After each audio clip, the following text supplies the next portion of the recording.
Shalom. Kita bersyukur pada pagi ini kita boleh berkumpul, kita boleh menyembah Tuhan. Hari ini hari yang penuh dengan tantangan, ya kan? Karena dari tadi malam jam setengah 12 ketika saya bangun, saya lihat jam setengah 12 mulai turun hujan. Saya pikir pagi mulai terang, Allah lagi tambah. Tuhan, kalau pada pagi ini kita boleh berkumpul dan kita boleh diberkati melalui sebuah kesaksian daripada Arisal untuk kita semua, dan biarlah kehidupan kita boleh senantiasa merasakan kasih Tuhan. Tuhan tidak pernah meninggalkan kita. Sesulit apapun dalam hidup kita, Tuhan tidak pernah meninggalkan kehidupan kita. Sebagaimana janji Tuhan dalam kehidupan saudara-saudara ketika Tuhan Yesus akan kembali ke surga, dikatakan Tuhan akan memberikan seorang penolong dalam kehidupan saudara-saudara. Bahkan jauh sebelum itu, sebelum Yesus mengalami masa-masa sengsara, bagaimana Yesus sudah berkata kepada para murid bahwa aku akan kembali kepada Bapa, aku tidak akan meninggalkan kau seperti yatim piatu. Tuhan tahu bahwa saudara-saudara kita manusia yang lemah, kita manusia tidak berdaya, sehingga Tuhan katakan aku akan meminta seorang penolong yang lain. Tapi saudara sekalian, Pentakosta menjadi sebuah momen penting dalam kehidupan saudara-saudara, bahwa Pentakosta menjadi awal di mana Roh Kudus dicurahkan secara massal kepada orang-orang percaya hari-hari itu.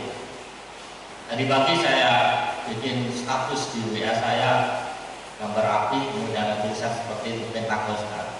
Kemudian ada teman pendeta yang japri saya, selamat merayakan hari Pantekosta. Saya balas lagi, bukan Pantekosta, yang benar Pentakosta. Kalau Pantekosta itu GBD, ya kan? Jadi perlu kita bedakan antara Pantekosta dengan Pentakosta, itu berbeda. Penta itu artinya 50. Kalau gereja GBD, Pantekosta itu mengambil kata dasar panteisme, itu paham tentang kesucian. Jadi gereja-gereja aliran Pantekosta itu memiliki paham dasar tentang kesucian hidup, ya. Berawal dari kata panteisme, paham atau sebuah falsafat tentang kesucian. Jadi Pantekosta dengan Pentakosta itu jangan bola-balik. Dan yang betul adalah Pentakosta. Penta itu artinya 50. Nah, itu sebagai pengetahuan tambahan aja buat kita semua supaya kita nggak salah menyebut, karena artinya berbeda. Tapi saudara sekalian, di dalam kitab Imamat pasal 23 ayat 16 berbicara tentang hari raya Pentakosta. Hari raya Pentakosta adalah hari raya ke-50 setelah hari raya Paskah. Kita akan lihat ini ayat yang pembacaan kita. Kita akan lihat ini. Dikatakan Imamat pasal 23 ayat 16, dikatakan sampai pada hari sesudah Sabat yang ke-7, kamu harus hitung 50 hari. Lalu kamu harus mempersembahkan korban sajian yang baru kepada Tuhan. Kalau bagus saudara baca lengkap tentang Imamat pasal 23, itu berbicara tentang hari raya orang Yahudi. Sering saya sampaikan bahwa Pentakosta atau hari raya Pentakosta itu sudah ada, ya kan? Ini menjadi hari raya orang Yahudi. Ada beberapa pemikiran yang keliru dan disampaikan. Kita coba luruskan bahwa hari raya Pentakosta itu sudah ada sejak zaman Perjanjian Lama. Hari raya Pentakosta bukan ada setelah pencurahan Roh Kudus, bukan. Dikatakan pada hari raya Pentakosta, kita lihat di dalam Kisah Para Rasul pasal 2. Kisah Para Rasul pasal 2 ayat 1. Saya nggak tulis di atas, nanti kebanyakan.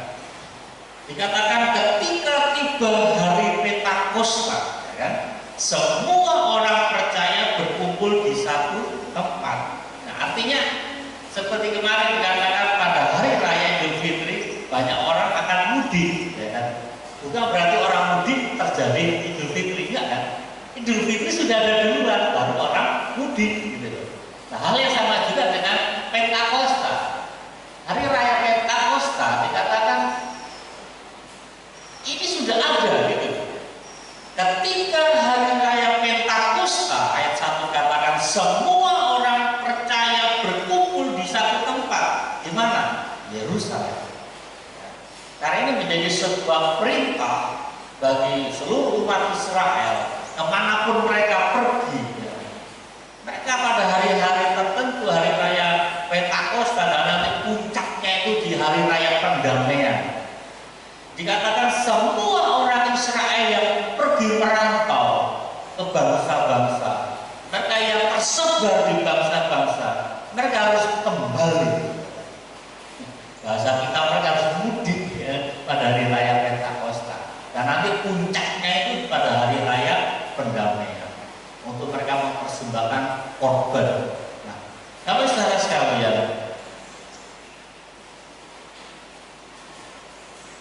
hari raya Pentakosta menjadi sebuah momen penting. Mengapa Tuhan pakai, ya kan? Tuhan pakai hari raya Pentakosta di mana Roh Kudus dicurahkan kepada orang-orang percaya, khususnya pada para murid dan para rasul yang mereka dengan bertekun menanti akan janji Tuhan. Mengapa? Karena pada hari raya Pentakosta tadi saya katakan semua orang Israel itu kembali ke Yerusalem. Nah, mari kita lihat sedikit di dalam Kisah Para Rasul tadi. Kisah Para Rasul pasal 2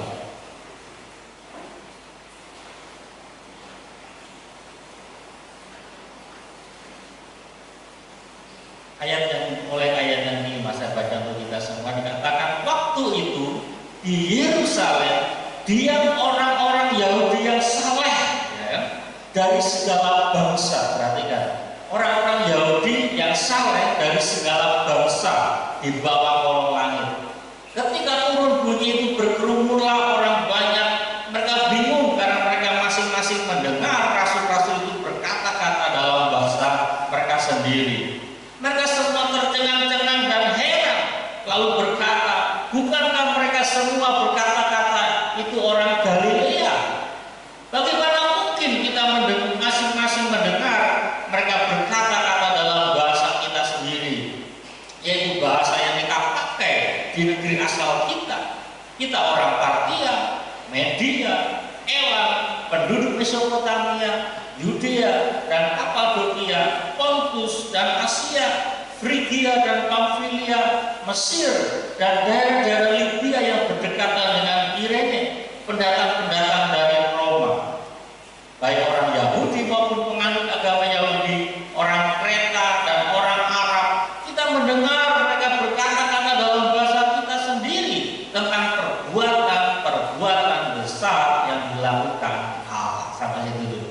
Tapi saudara sekalian, kita ingat tentang amanat agung ketika Tuhan berbicara kepada para murid, yaitu pergilah jadikan semua bangsa muridku. Ketika kita mendengar akan berita amanat agung, kita berpikir bagaimana mungkin 12 orang bisa memberitakan Injil kepada bangsa-bangsa. Tetapi Allah kita ini Allah yang maha tahu, Allah yang tidak dapat dipikirkan akan rencananya dalam kehidupan kita manusia. Dalam waktu singkat, Alkitab katakan Injil Tuhan diberitakan pada bangsa-bangsa. Karena apa?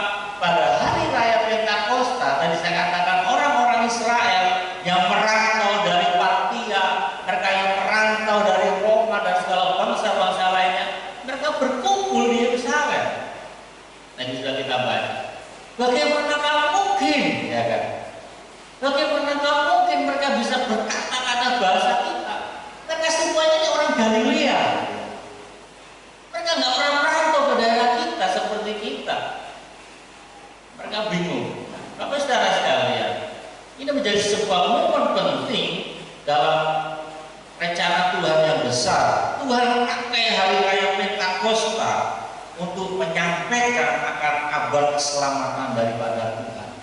Alhasil apa? Sekali khotbah Petrus ada 3.000 orang bertobat. Sekali khotbah, ya kan? Sekali khotbah. Karena yang hadir di situ adalah orang-orang yang saleh, orang-orang yang takut Tuhan pada hakikatnya. Bukan kelompok seperti orang-orang Farisi dan ahli Taurat yang memang tinggal di Yerusalem, tetapi pemikirannya memusuhi Yesus. Tetapi orang-orang yang hadir dari itu adalah orang-orang yang saleh, yang memang datang untuk beribadah mencari Tuhan. Apa saudara sekalian, Pentakosta menjadi sebuah momen penting bagaimana Roh Kudus dicurahkan atas umat Tuhan, dan bagaimana juga Pentakosta menjadi sebuah penggenapan daripada apa yang Tuhan janjikan melalui Nabi Yoel.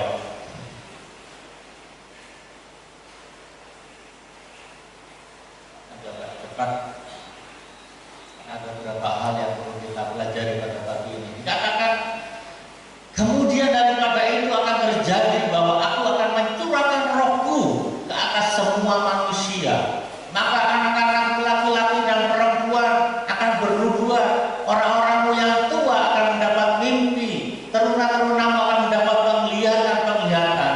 Juga ke atas hamba-hambamu laki-laki dan perempuan akan kucurahkan rohku pada hari-hari itu. Kita tahu ini adalah nubuat daripada Nabi Yoel yang ribuan tahun sebelum peristiwa Natal. Nabi Yoel sudah menyampaikan ini, dan bersyukur saya dan saudara di zaman penggenapan itu.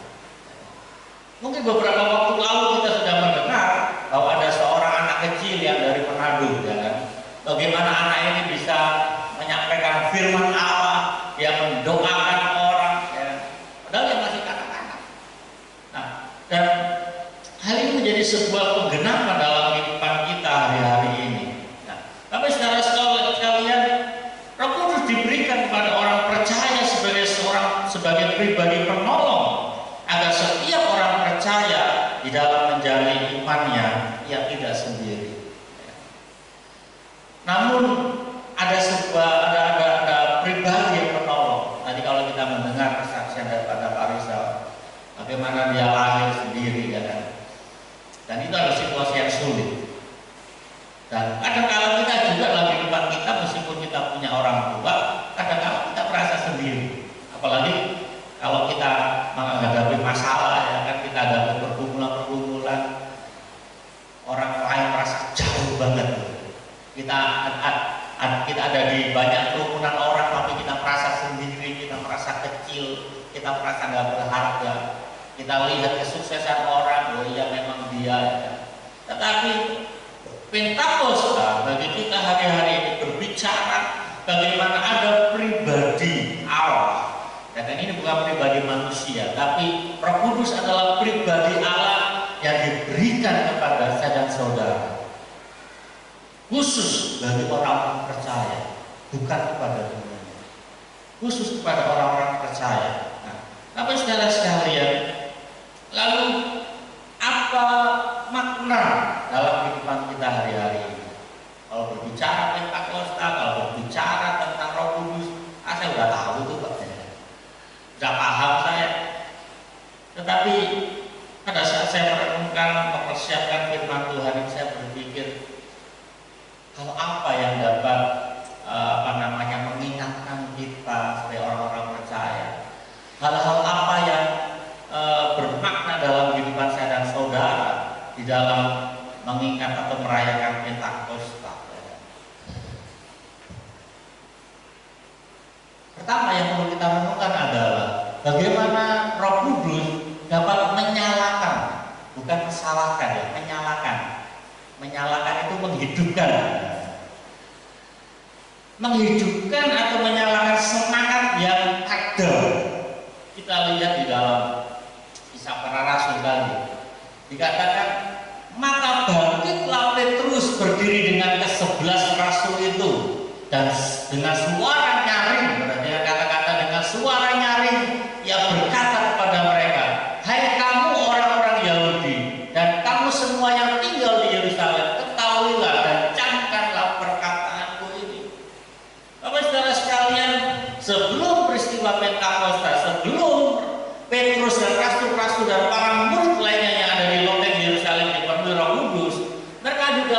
intimidasi, karena di dalam sebuah tekanan dan ketakutan yang luar biasa, karena mereka adalah orang-orang yang dicari oleh tentara Roma. Para rasul atau para murid menjadi orang-orang yang dicari oleh pemerintah Romawi, karena bagaimana kesepakatan daripada ahli-ahli Taurat dan tokoh-tokoh agama hari itu. Mereka katakan bahwa mayat Yesus tidak hidup, mayat Yesus tidak bangkit, tetapi hilang karena dicuri oleh para murid. Sehingga situasi dan kondisi yang dihadapi oleh para rasul hari itu adalah situasi yang sulit. Guru-guru berkata dengan nyaring, ya, mereka keluar saja mungkin dalam ketakutan.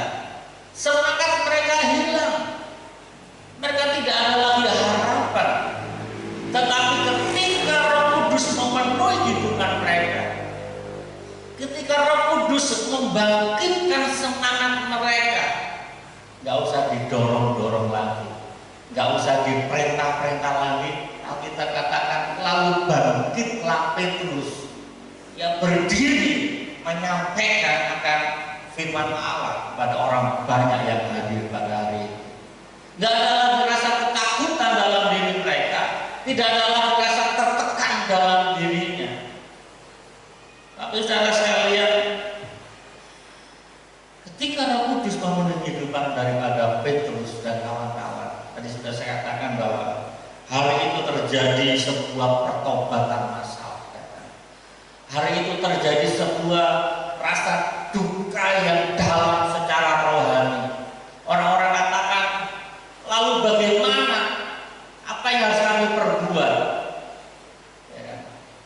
Mungkin hari-hari itu ada orang yang hadir di tengah khotbahnya Petrus, orang-orang yang ambil bagian di dalam katakan salibkan dia, salibkan dia. Mungkin orang-orang itu ada di sekitar Petrus, sehingga mereka katakan kami menyesal. Apa yang harus kami lakukan? Dan Petrus katakan serahkan dirimu dan baptis dalam nama Yesus. Tapi saudara sekalian, kita tidak membahas tentang baptisan, tetapi kita berbicara bagaimana ketika Roh Kudus memenuhi kehidupan kita, ada sebuah semangat baru, ada sebuah gairah yang baru dalam kehidupan kita.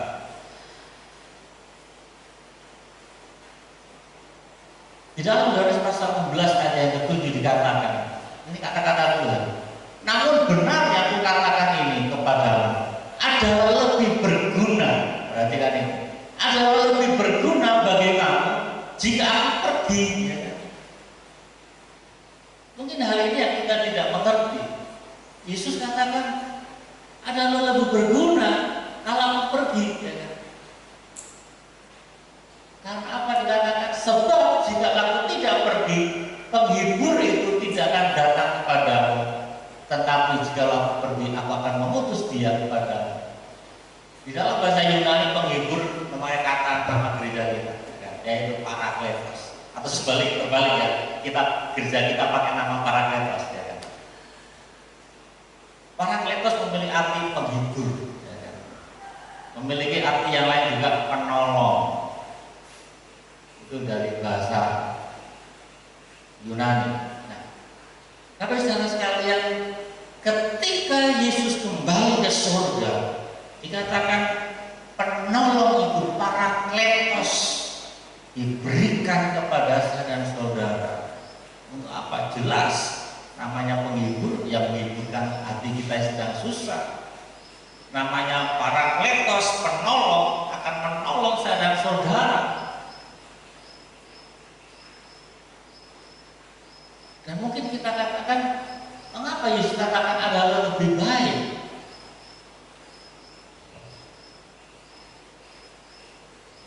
Namanya Roh Kudus.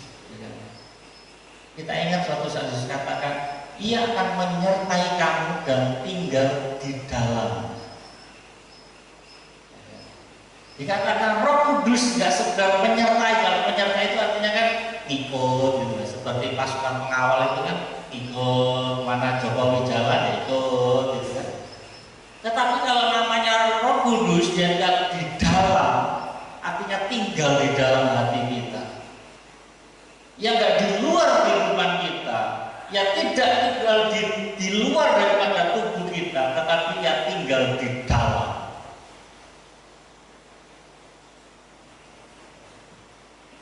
Sehingga saya pakai istilah ini, mungkin istilah saya terbatas, lebih efektif, ya kan? Lebih efektif kalau Roh Kudus yang diutus Bapa untuk menyertai orang-orang percaya. Karena ia bersifat roh. Pribadi Roh Kudus adalah dia roh. Ya. Dan namanya roh, dan dia adalah Allah yang dikatakan Allah yang maha hadir. Kalau Roh Kudus ada di sini, maka Roh Kudus juga ada di Surabaya. Kalau Roh Kudus tinggal di hati saya, Roh Kudus juga bisa tinggal di hatinya Ulumah, bisa juga tinggal di hatinya Kambi, bisa juga tinggal di hatinya Ona. Karena dia roh yang maha hadir, yang tidak dibatasi oleh ruang dan waktu. Bapak saudara sekalian, Roh Kudus dalam diri kita yang diberikan kepada kita ini merupakan janji besar bagi setiap orang percaya, agar setiap orang percaya tetap kuat di dalam menjalani kekristenan walaupun banyak tekanan. Kapan hari saya main-main ke tempat Bu Salim, dan di situ ada percakapan, ya kan? Bu Salim ceritakan, ada saudaranya katakan, ya, jangan dekat-dekat sama Tuhan. Lihat itu Ayub. Ayub itu dekat dengan Tuhan, yang malah pencobaan yang luar biasa.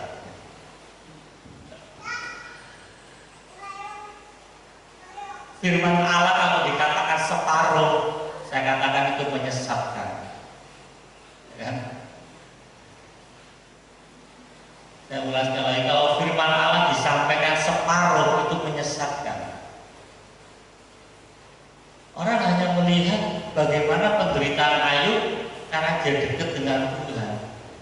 Tetapi itu baru pasal 1 dan pasal 2.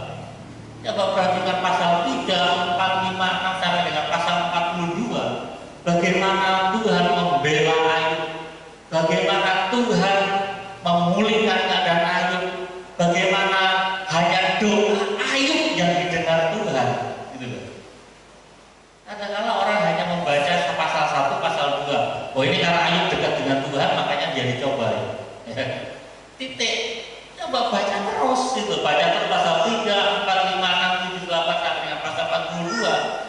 Bagaimana hidup Ayub dipulihkan, bagaimana hidup Ayub ini mengalami sesuatu yang dahsyat di tangan Tuhan. Karena apa? Dia dekat dengan Tuhan. Dan sebuah pertanyaan kalau dibalik, emangnya kalau orang jauh dari Tuhan nggak punya masalah? Emangnya kalau orang jauh dari Tuhan itu nggak ada pencobaan? Sama, malah hasil akhirnya yang menghancurkan. Ingat Injil Matius pasal 7, ya kan? Pasal ayat 24 sampai dengan ayat 27. Orang yang mendengar firman dan tidak melakukan, maka ia sama seperti rumah yang dibangun di atas pasir. Pada saat datang hujan, datang banjir, maka rumah itu menjadi roboh. Ya kan? Tetapi orang yang mendengar firman Allah dan melakukannya, lalu datang hujan, datang banjir, rumah itu tetap berdiri kokoh. Hal itu jelas memberitakan kepada kita semua, mau kita dekat dengan Tuhan, mau kita jauh dari Tuhan, masalah pasti datang. Masalah pasti datang. Tetapi yang membedakan adalah hasil akhirnya. Kalau kita dekat dengan Tuhan, kita mengandalkan Tuhan, maka kita akan tetap berdiri kokoh. Sehingga kita akan dapat berkata seperti Ayub, ia tahu jalan hidupku. Kalau Tuhan memuji aku akan timbul seperti emas. Ya. Mengapa Ayub berani berkata seperti itu? Karena ia dekat dengan Tuhan. Coba kalau ia jauh dari Tuhan, mikir, ya. Mikir, oh ini saya ini sedang hancur-hancurnya ini, saya ini sementara jauh dari Tuhan, nggak berani saya ngomong kayak gitu. Buru-buru nyanyi seperti lagunya Insinyur Niko. Saudara tahu lagunya Insinyur Niko? Pujilah aku Tuhan. Oh. Berani saudara kalau saudara posisi jauh dari Tuhan ngomong seperti itu? Padahal itu Mazmur dari Daud. Insinyur Niko mengutip dari firman Allah yang Mazmur Daud. Dikatakan ujilah aku Tuhan.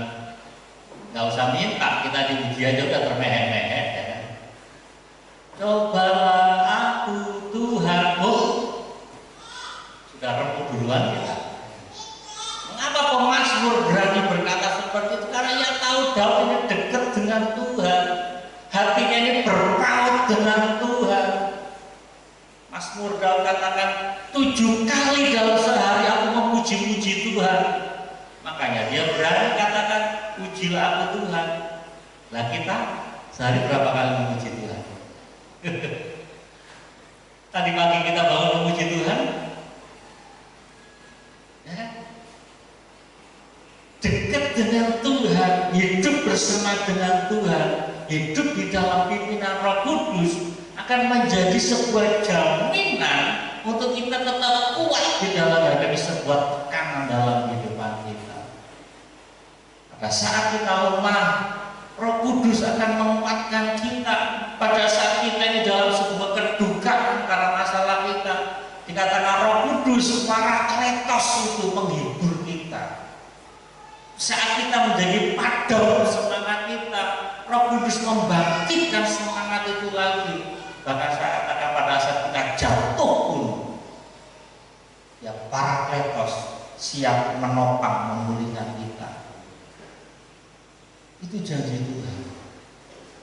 Ada banyak mungkin kita sudah mendengar hamba-hamba Tuhan yang jatuh dalam dosa. Gak usah bicara tentang jemaat Tuhan. Kalau jemaat Tuhan jatuh itu biasa. Ya.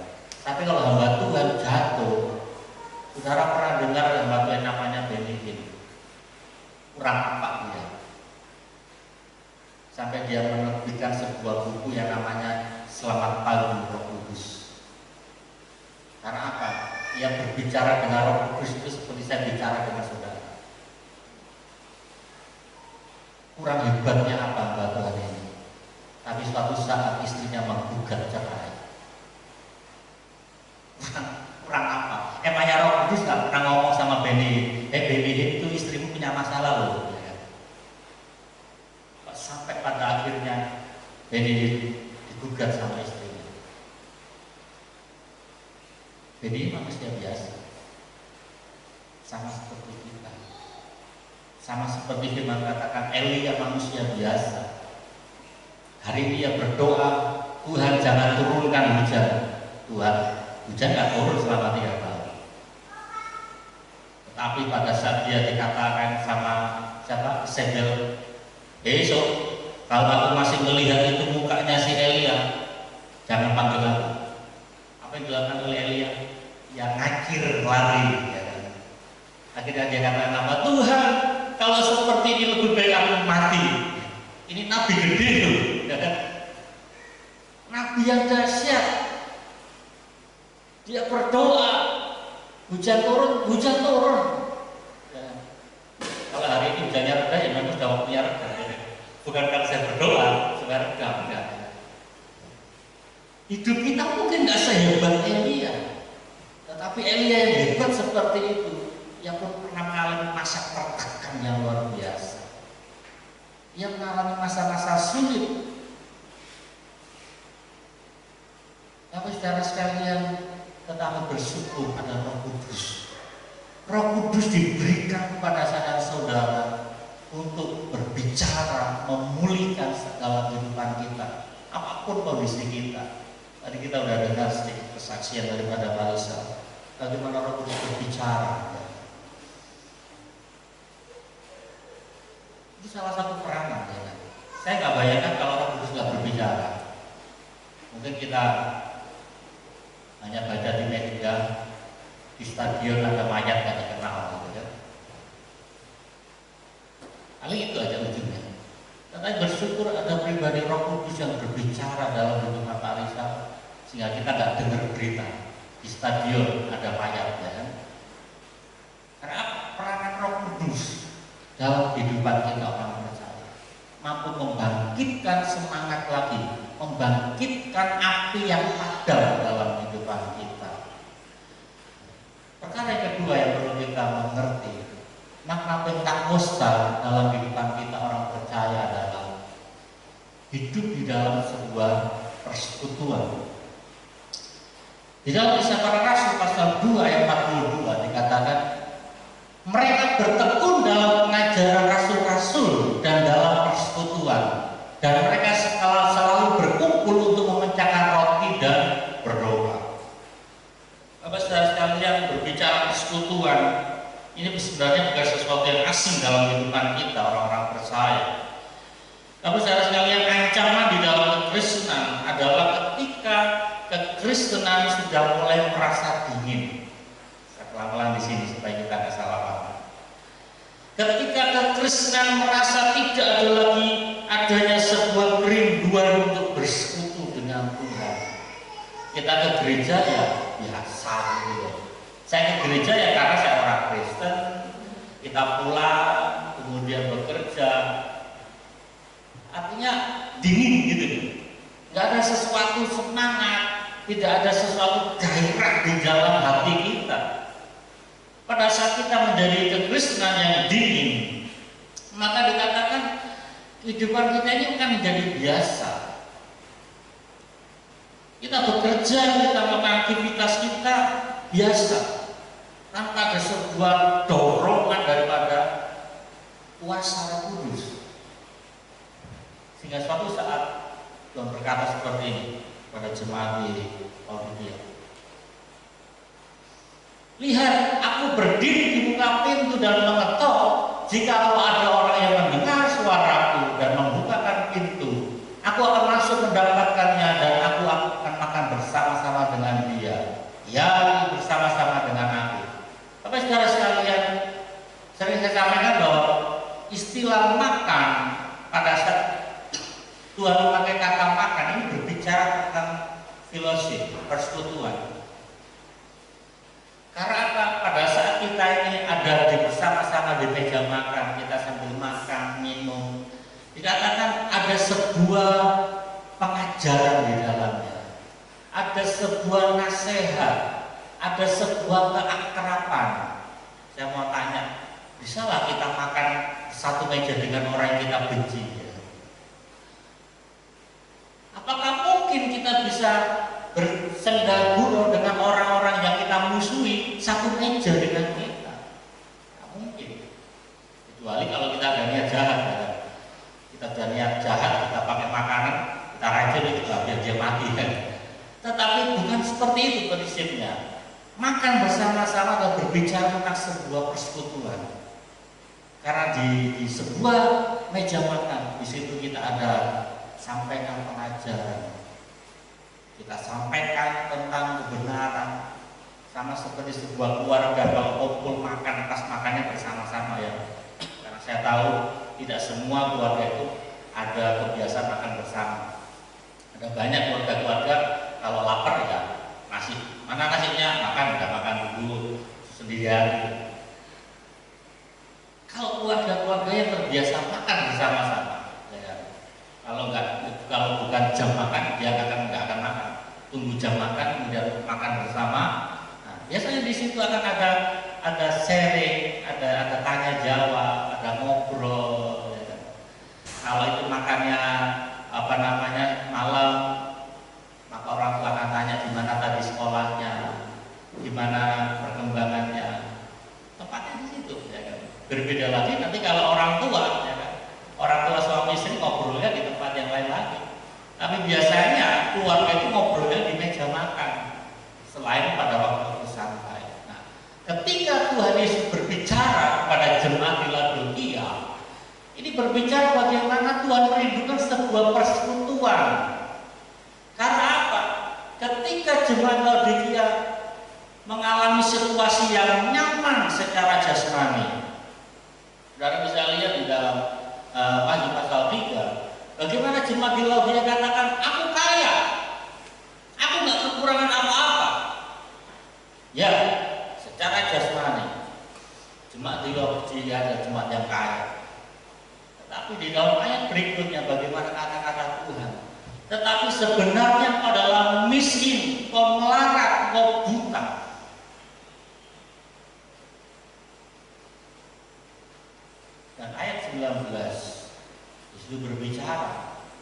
tobatlah. Kekayaan secara jasmani tidak menjamin daripada kekayaan secara rohani. Sehingga di dalam ayat yang ke-20 Tuhan berbicara, aku berdiri di depan pintu. Artinya apa? Tuhan rindu masuk di dalam hati jemaat di Laodikia.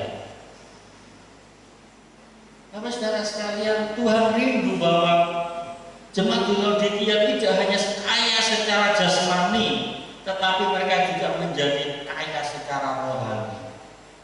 Karena ada banyak orang-orang yang kaya secara jasmani, tetapi miskin secara rohani.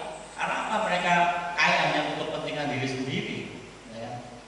Bukan untuk menjadi berkat. Tapi bersyukur bahwa gereja ini berdiri karena ada jemaat-jemaat Tuhan yang memberi, menopang untuk pekerjaan Tuhan tempat ini. Ya.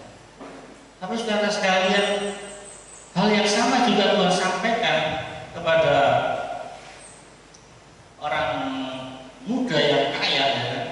Ketika Tuhan berkata, jualah hartamu dan ikutlah aku. Lalu apa yang Yesus sampaikan?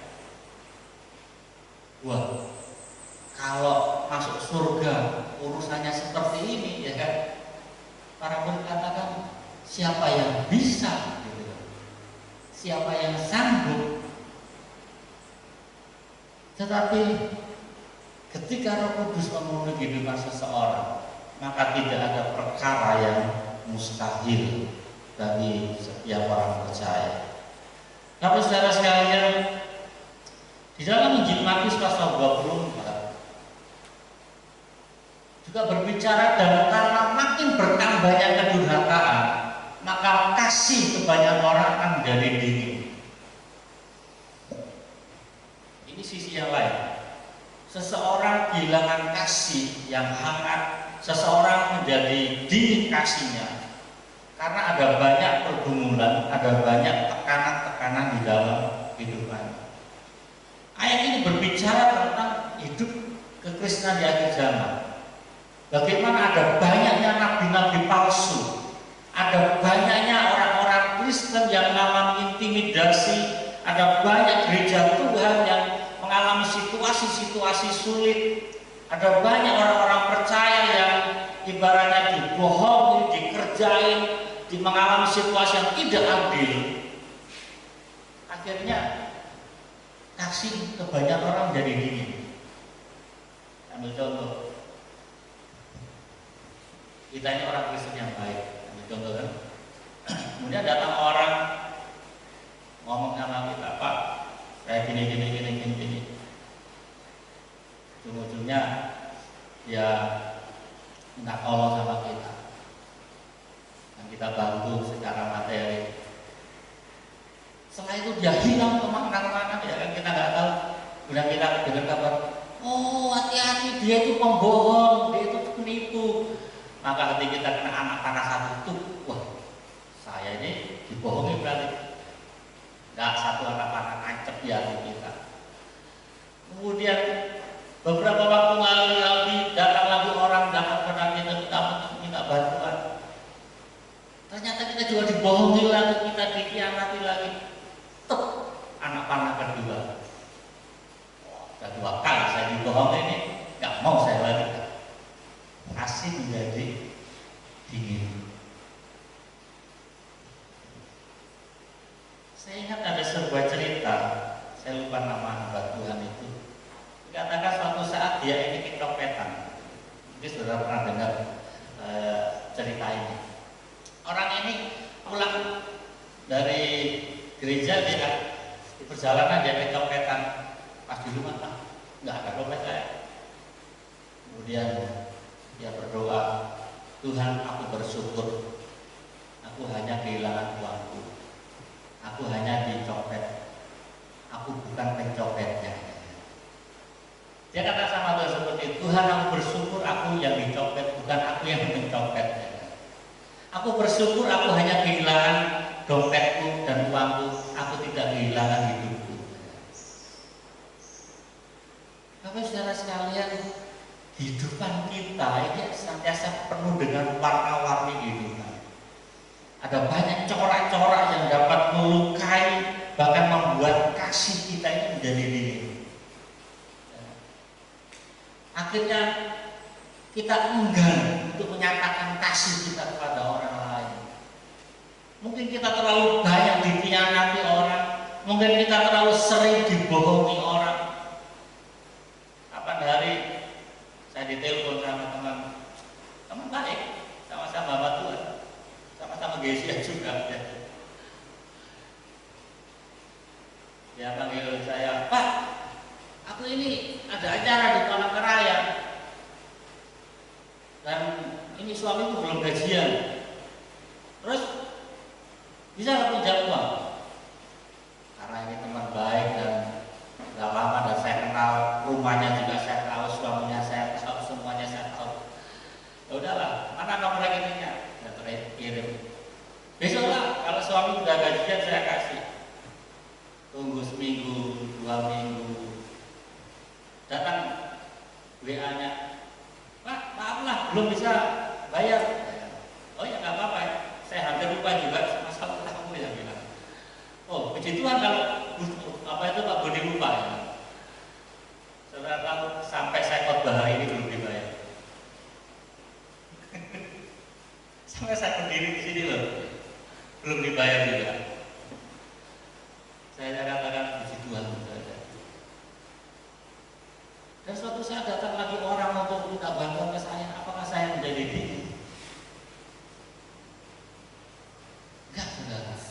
Ibaratnya gini, saya nggak akan kapok untuk menolong orang, karena itu bagian saya. Mungkin saya sudah dibohongi orang 10 kali lipat, tetapi saya takut pada saat datang orang yang ke-11, jangan sampai ini orang-orang yang benar butuh bantuan. Kalau hati saya menjadi dingin, saya akan kehilangan sebuah momen. Itu adalah malaikat Tuhan yang datang kepada saya. Mungkin yang 10 orang itu adalah iblis yang dipakai Tuhan, tetapi saya takut pada saat datang orang yang ke-11 ini adalah malaikat Tuhan. Oleh karena itu saya harus tetap menjaga hati ini tetap hangat. Saya nggak perlu trauma terhadap masa lalu. Saya nggak perlu kecewa dengan situasi-situasi yang terjadi di masa lalu. Saya nggak perlu menjadi egois dalam diri saya. Karena apa? Kita harus masuk di dalam sebuah persekutuan dengan Tuhan. Izinkan Tuhan yang senantiasa ada dalam diri kita melalui kuasa Roh Kudus-Nya itu akan menolong kita, melembutkan kita. Nggak perlu kita kecewa kalau kita disakiti orang. Gak perlu kita kepahitan kalau ada orang yang mengecewakan kita. Oh, bagaimana mungkin bisa, Pak? Secara manusia gak bisa. Seperti saya katakan, secara manusia kalau disakiti ya sakit, dendam ya dendam. Tetapi karena Roh Kudus, saudara.